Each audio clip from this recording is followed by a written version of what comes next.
60,000 opium plants. Not in Mexico, not in Afghanistan, right in Canada to the north of the USA. This isn't just a police bust I'm going to tell you about, but it's a warning sign about Canada becoming more of a narco state. Nobody running the government or in Ottawa seems to really care, despite the fact this is a major trade irritant stopping any cooperation between the Trump administration and the Canadian government.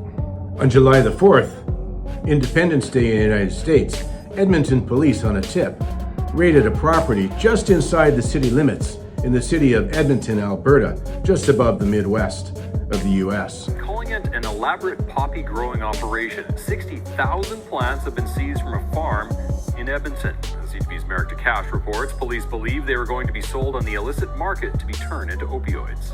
Behind this home, out in a field, police found what was something like the soldiers would find in Afghanistan. It was a field of poppies, all in a row, all growing. The plants were all ready to be harvested.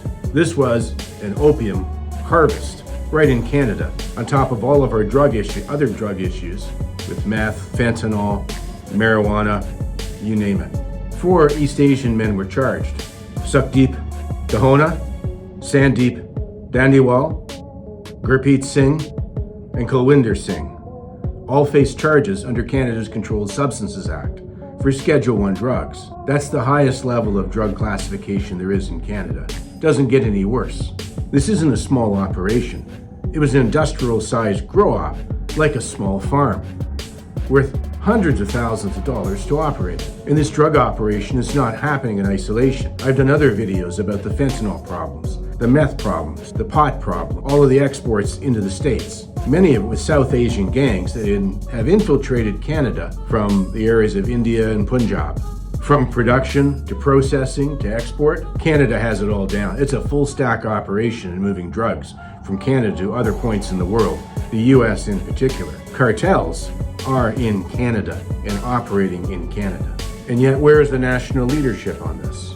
The public safety minister, when asked about the extra border guards that were supposed to be hired, 1,000 of them, here's what he had to say. Border officers for the CBSA, how many have been hired?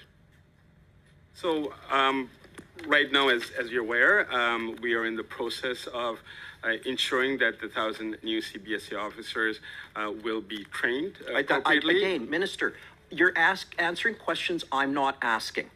I asked how many were hired. Simple number. I'm here for Canadians. I'm here for answers. You can obfuscate. I will continue to press forward. He had no answer when the public safety minister was asked again about the 1,000 extra RCMP that were supposed to be hired. Here's what he had to say. RCMP didn't know how many of the 1,000 officers that they promised were hired. Just a number. How many?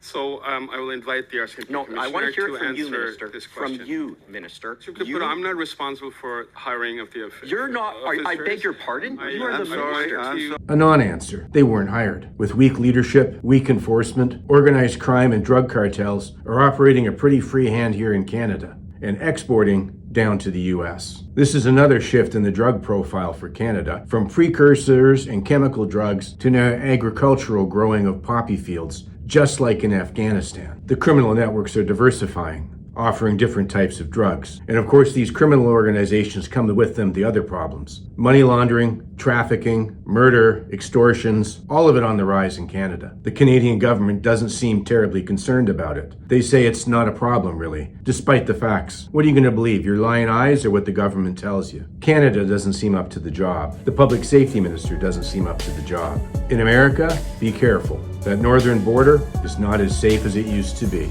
I'm Ross McLean, former law enforcement officer, bodyguard to billionaires. And on my channel, you'll find other videos about the drug operations in Canada, Chinese communist influence in Canada, and the risk that Canada is becoming as like a narco-politically influenced state right on the northern border of the United States. If you like this information, you like my channel, please follow, subscribe, drop me a comment, and I will see you next video.